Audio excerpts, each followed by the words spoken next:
Yo,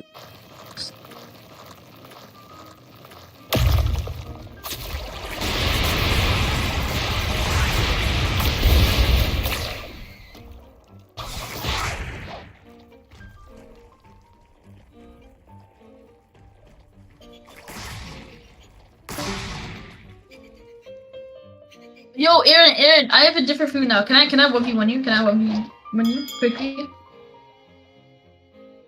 Yeah. I know, but I'm not using a fruit. I'm gonna just use sword. And thing. Wait, come here, come here.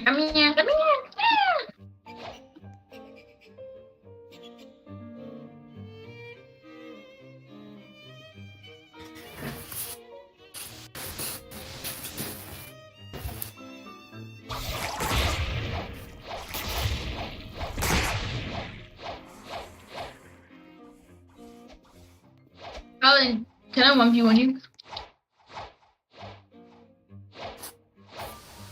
Can I 1v1 someone? Yes? Okay, come on, let me 1v1.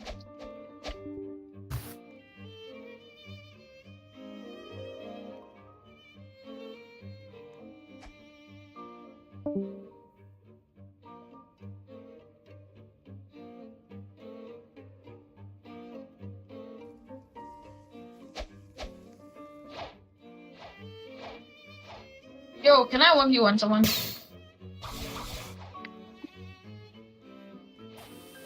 I'm trying to get, wait. So all of the, to get race before you need to wait, like you need to get V3 for 3 races in total?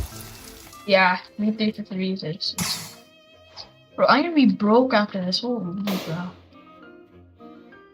I already spent like 60 fragments for no reason. You spend the, oh wait, oh shoot. What happened? So does awakening, I mean does getting the V3 cost It cost me, I think it cost money? Alright, so next up we're gonna do human. You cannot tell me human does not look sick. Human goes so hard, bro. I'm telling you, look at the eyes. That is sick. And the twitching and all that. Okay. Let me stop gassing it up so much. 5 million is for 2 V3. So human also has a couple of special things I gotta show y'all. I need 6 I'm gonna show y'all right now. I need to grind 5 million. You see those little 3 bars right there? Guess what they do? You'll never know. Flash step. When you flash step, you go invisible. Not only that, you have 3 charges now. And they recharge as well. Human has some crazy mobility now. Not only that, you see that little 0 counter? So the way that counter down there works is the more damage you do, the higher the counter goes. And basically what that does, the higher the counter is, the more damage you do. Like think of it as like a berserk function. Like you gotta go crazy on them, you feel me? Watch my M1 damage. It just keeps going up. 945, 977, 1000, 1036, 1037. It just keeps going up, and the cap is 150. So around like 150, 148. Yo, Aaron, let's move on. Not only that, did you guys notice the aura? The more you hit them, the bigger the aura gets. You feel me? Human goes crazy. Now, if you don't have human now, I'm telling you, human, probably one of the best races in the game right now. Can they hear me Not only does it have crazy mobility, can they hear me in stream? It has crazy damage. They can? Look at that. At the start, I barely did no damage. I started off with like 700. Oh, now I'm doing wait. how much? They can hear me, but it's so late. Just with the M1. But it also works with any ability. Can So hear me, if you but have it's somebody so with an late. ability like Z from God Human, the counter goes up as well. So it's not just M1s. So yeah, human is tough. I'm telling you, human is tough. Yo, 1v1 me now. Don't mess around with human no more. Nobody can sleep on this. I'm telling y'all, run it up. Get human back in the game. Human is insane. Yep. I personally would abuse the R, the flash step. Back to back. Just go invisible too. You go invisible too. Tell me that's not tough.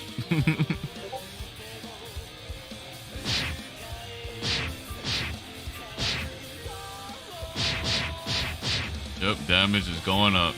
Alright, so that's it for Human Showcase. Hope y'all enjoyed. January 6th, stay tuned for that. Make sure y'all run it up because it's hype. The whole combat is going to change. Blox fruits is not going to be the same no more. Y'all seen it right here. I showed y'all how they work. There's still some more to it that I haven't shown yet. I don't want to spoil it all, but just know it's hype. Blox fruits on top. I'll see you later. I have figured out the DLC and this is gonna blow your mind. Let it blow your mind. I was online the other day and I saw this one sentence. The sentence goes, Paldea is blank. And the moment I read that sentence, I remembered stuff about the game. And this is the wave of thoughts that went into my mind. And this could really be the case with Pokemon Scarlet and Violet and what we're gonna do in the DLC and what the true origin to the creator could be in this game. And this doesn't just go back 200 years, but much further back than that. We'll get to what that blank is. When it comes to the creator, we have the third legendary. We put that on the back burner. The two big legendaries of this game are Koraidon and Miraidon. They're not just Paradox Pokemon, but kind of the kings of the future and the past. One has Hadron Engine, which summons the electric terrain and activates a Quark Drive. The other one has Orichalcum Pulse, which is like Drought and Photosynthesis combined. Koraidon would be able to lead these ancient Pokemon and power them up wherever it goes, and same with Miraidon. We don't have a center version where these two could clash, which they could clash because Miraidon would only summon a terrain, which the Drought would not overwrite. So they would both be fighting with their armies at full power, which a battle like that would probably mess up Paldea. Silentor said just the Paradox Pokemon wandering out could destroy the ecosystem. These two battling with their armies, if the games could cross over, would destroy everything. Alright, I've gone on a tangent, but there is a place in the real world that is talked about in legends called Atlantis. Koraidon's ability is Orichalcum Pulse. Orichalcum is a legendary metal found in Atlantis. That's just a rumored metal. Quarks, along with electrons, are the smallest things in the world that make up everything. Quarks together form hadrons, which lead to the Large Hadron Collider, which is used by physicists to understand particles more. They have these things smash into each other, accelerating fast to try to answer unresolved questions they have about how the world works. Shows like Steins Gate will take this to the next level and say that these people would be the ones to uncover time travel, make a black hole, and invent the time machine. Which would make sense because the LHC is a giant project where thousands of scientists have collaborated on, because that's how complicated this stuff is. So we have the natural Orichalcum and then the quarks that the scientists uncover. A very big part of this game is technology. Plato is a Greek philosopher. This is what he looks like here. He's pretty fine. Atlantis was born from Plato's description of it. He created the legend. He described Atlantis as flashing with the red of Orichalcum, whatever that means. He just meant this place is beautiful. Atlantis has a circular build based off how he describes it, with rings of land and water in between. This is Plato in real life who described this, and people have always been trying to find it in real life and leading to sites like this, which do look like it could have been where Atlantis was. Atlantis was a long time ago, by the way, but nobody knows if Atlantis really existed. They called him a liar. And still to this day, they call whatever he wrote about Atlantis to be a lie. He wrote so much about this futuristic super city, but people could never find this land that he talked about. You see where this lines up, right? In the Pokemon world, we have a Plato. This is the blank.